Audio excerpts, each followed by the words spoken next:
Hello' বন্ধু-বান্ধৱীসকল, D.El.Ed পৰীক্ষাত বাৰে বাৰে আহি থকা প্ৰশ্নসমূহ আজি আলোচনা কৰিবলৈ গৈ আছোঁ। আহকচোন ভিডিঅ'টো আৰম্ভ কৰোঁ। ৰংঘৰ কোনজন ৰজাই নিৰ্মাণ কৰিছিল? শুদ্ধ উত্তৰটো হ'ব প্ৰমত্ত সিংহই। নেক্সট কুৱেশ্যন, তলাতল ঘৰ কোনজন ৰজাই নিৰ্মাণ কৰিছিল? ইয়াৰ শুদ্ধ উত্তৰটো হ'ব ৰাজেশ্বৰ সিংহই। নেক্সট কুৱেশ্যন, কাৰেংঘৰ কোনজন ৰজাই নিৰ্মাণ কৰিছিল? ইয়াৰ শুদ্ধ উত্তৰটো হ'ব ৰাজেশ্বৰ সিংহই। নেক্সট কুৱেশ্যন, বৈদ্যুতিক আধানৰ এছআই একক কি? ইয়াৰ শুদ্ধ উত্তৰটো হ'ব এম্পিয়াৰ। বৈদ্যুতিক আধানৰ এছআই এককটো হ'ল এম্পিয়াৰ। নেক্সট কুৱেশ্যন, তাপৰ এছআই একক কি? ইয়াৰ শুদ্ধটো হ'ব কেলভিন। তাপৰ এছআই একক হ'ল কেলভিন। নেক্সট কুৱেশ্যন, শক্তিৰ এছআই একক কি? ইয়াৰ শুদ্ধ উত্তৰটো হ'ব জুল। শক্তিৰ এছআই একক হ'ল জুল। নেক্সট কুৱেশ্যন, বলৰ এছআই একক কি? ইয়াৰ শুদ্ধ উত্তৰটো হ'ব নিউটন। বলৰ এছআই একক হ'ল নিউটন। নেক্সট কুৱেশ্যন, কম্পনাংকৰ এছআই একক কি? ইয়াৰ শুদ্ধ উত্তৰটো হ'ব হাৰ্টজ। কম্পনাংকৰ এছআই একক হ'ল হাৰ্টজ। নেক্সট কুৱেশ্যন, শব্দৰ গতিবেগ আটাইতকৈ বেছি হয়? ইয়াৰ শুদ্ধ উত্তৰ হ'ব ধাতু। শব্দৰ গতিবেগ আটাইতকৈ বেছি হয় ধাতুত।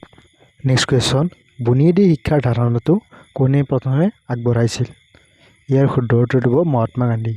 বুনিয়াদী শিক্ষাৰ ধাৰণাটো পোনপ্ৰথমে মহাত্মা গান্ধীয়ে আগবঢ়াইছিল। নেক্সট কুৱেশ্যন, SCERT সম্পূৰ্ণকৈ লিখিলে কি হ'ব? ইয়াৰ শুদ্ধ উত্তৰ হ'ব state council of educational research and training. SCERT সম্পূৰ্ণকৈ লিখিলে হ'ব state council of educational research and training. Next question, কোষ কোনে আৱিষ্কাৰ কৰিছিল?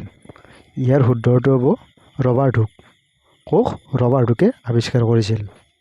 নেক্সট কুৱেশ্যন, হালং সংশ্লেষণত কি গেছ উৎপন্ন হয়? ইয়াৰ শুদ্ধটো হ'ব অক্সিজেন। হালং সংশ্লেষণত অক্সিজেন গেছ উৎপন্ন হয়। নেক্সট কুৱেশ্যন, অসমৰ ৰাজ্যিক গছ কি? ইয়াৰ শুদ্ধ উত্তৰটো হ'ব হলং। অসমৰ ৰাজ্যিক গছ হ'ল হলং। নেক্সট কুৱেশ্যন, CNGৰ সম্পূৰ্ণ নামটো কি? ইয়াৰ শুদ্ধ উত্তৰটো হ'ল কম্প্ৰেছ নেচাৰেল গেছেছ। CNGৰ সম্পূৰ্ণ নামটো হ'ল compress natural gases. Next question, blue revolution কিহৰ লগত জড়িত? ইয়াৰ শুদ্ধ উত্তৰটো হ'ব মাছৰ লগত। ব্লু ৰিভলিউশ্যন মাছৰ লগত জড়িত। নেক্সট কুৱেশ্যন, দ্বিতীয় বিশ্বযুদ্ধ কেতিয়া অন্ত পৰিছিল? ইয়াৰ শুদ্ধ উত্তৰটো হ'ব 1945 চনত। দ্বিতীয় বিশ্বযুদ্ধ 1945 চনত অন্ত পৰিছিল। নেক্সট কুৱেশ্যন, অসম সাহিত্য সভাৰ প্ৰথম অধিৱেশন কোন চনত প্ৰতিষ্ঠা কৰা হৈছিল? ইয়াৰ শুদ্ধ উত্তৰটো হ'ব 1917 চনত। অসম সাহিত্য সভাৰ প্ৰথম অধিৱেশন 1917 চনত অনুষ্ঠিত কৰা হৈছিল। নেক্সট কুৱেশ্যন, অসমৰ প্ৰথম মুখ্যমন্ত্ৰী কোন আছিল? ইয়াৰ শুদ্ধ উত্তৰটো হ'ব গোপীনাথ বৰদলৈ। অসমৰ প্ৰথম মুখ্যমন্ত্ৰীজন গোপীনাথ বৰদলৈ। নেক্সট কুৱেশ্যন, বৰ্তমান অসমৰ মুঠ জিলাৰ সংখ্যা কিমান? আমাৰ 2023 চনৰে আমাৰ অসমৰ মুঠ জিলাৰ সংখ্যা হৈছে 31খন। শুদ্ধ উত্তৰটো হ'ব 31খন। নেক্সট কুৱেশ্যন, জ্ঞানপীঠ বঁটা লাভ কৰা প্ৰথমজন অসমীয়া কোন আছিল? ইয়াৰ শুদ্ধ উত্তৰটো হ'ব বীৰেন্দ্ৰ কুমাৰ ভট্টাচাৰ্য। জ্ঞানপীঠ বঁটা লাভ কৰা প্ৰথমজন অসমীয়া হ'ল বীৰেন্দ্ৰ কুমাৰ ভট্টাচাৰ্য। নেক্সট কুৱেশ্যন, কোনখন অঞ্চল অনুসৰি অসমৰ সৰ্ববৃহৎ জিলা? তাৰমানে আটাইতকৈ ডাঙৰ জিলাখনৰ নাম কি? ইয়াৰ শুদ্ধ উত্তৰটো হ'ব কাৰ্বি আংলং। অসমৰ অঞ্চল অনুসৰি আটাইতকৈ ডাঙৰ জিলাখন হ'ল কাৰ্বি আংলং। নেক্সট কুৱেশ্যন, মোগল সাম্ৰাজ্যৰ প্ৰতিষ্ঠাপক ৰজা কোন আছিল?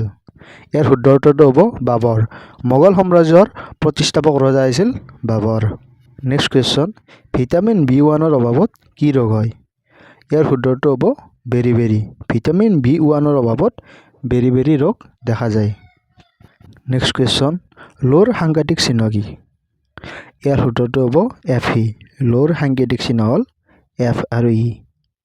আশা কৰোঁ প্ৰশ্নবোৰে আপোনালোকক বহু পৰিমাণে সকাহ দিব। ভিডিঅ'টো চোৱাৰ বাবে বহুত বহুত ধন্যবাদ।